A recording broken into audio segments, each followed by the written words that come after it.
I just wanted it to be completely authentically Catholic. And I stumbled upon one of your webinars, and I want to say it was one where you were discussing either a Marian dogma or maybe one of the private revelations or apparitions, might have been Our Lady of Guadalupe. Yep. And there was an offer to join the St. Thomas Institute, the new St. Thomas Institute. So I jumped in immediately because I was really enjoying the content.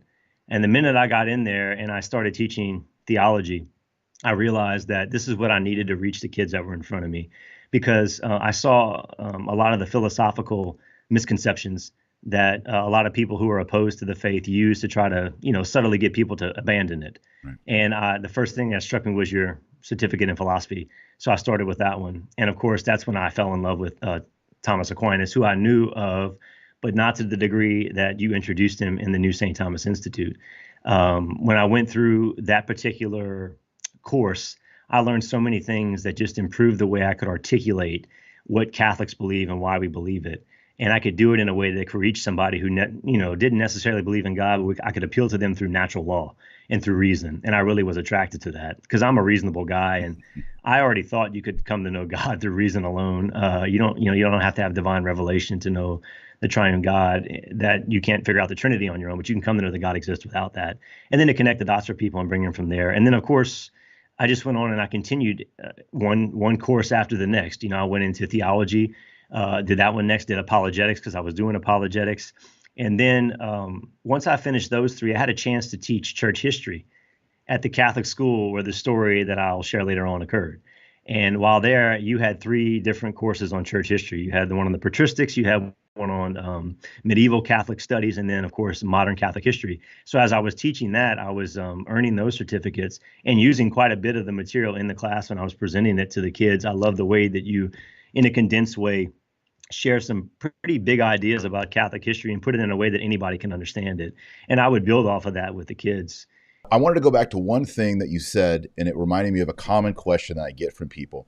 And that is, they say, hey, Taylor, I noticed you ask us to study a philosophy course before we do theology. I just want to study God. I just want to study theology.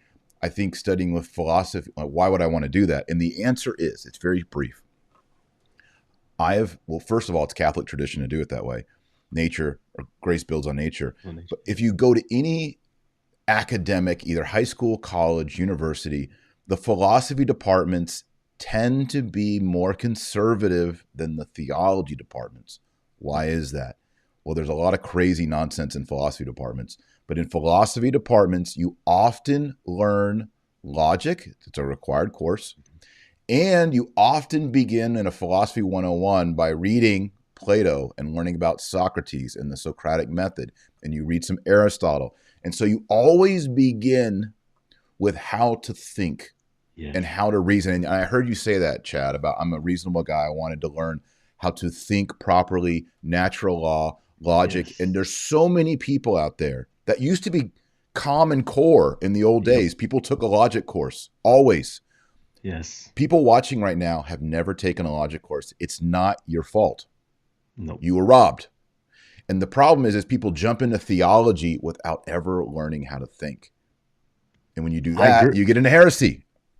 Yes, I agree. I'm thinking of Matthew 7 when in the Sermon on the Mount, Jesus talks about building your house on rock or building it on sand. I know he's speaking about building on the rock of Peter in the church, but also building a rock of the foundation of how you're going to approach that. And philosophy, as you said so aptly, teaches you the process of how to think. Right.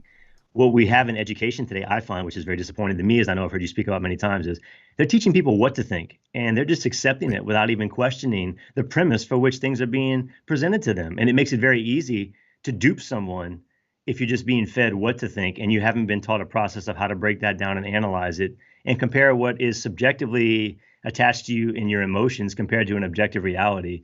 I've had many things in my life, including things within the faith, that I had to come to terms with that I may have had an emotional attachment to, but I understood God was outside of me and that truth was going to be there before. It was here before I got here, and it'll be there after I'm gone. It was up to me to conform my life to that. And you have to be convicted and have a love of Christ, because ultimately that's not following a rule. That's choosing to love God more than you love the thing that you're attached to.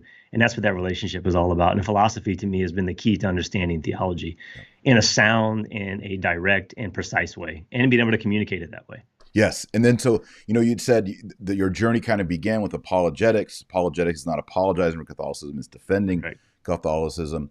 And then a lot of people, I think, when they hear, I'm going to do apologetics, they run into, I am going to learn the proof texts, which is the footnotes. Right. Like, this Bible verse answers this, and this. And that's very important. We need to do that.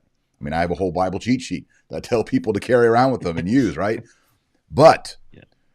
being skillful and being convincing and being confident also comes with learning to think properly, learning logic, learning fallacies.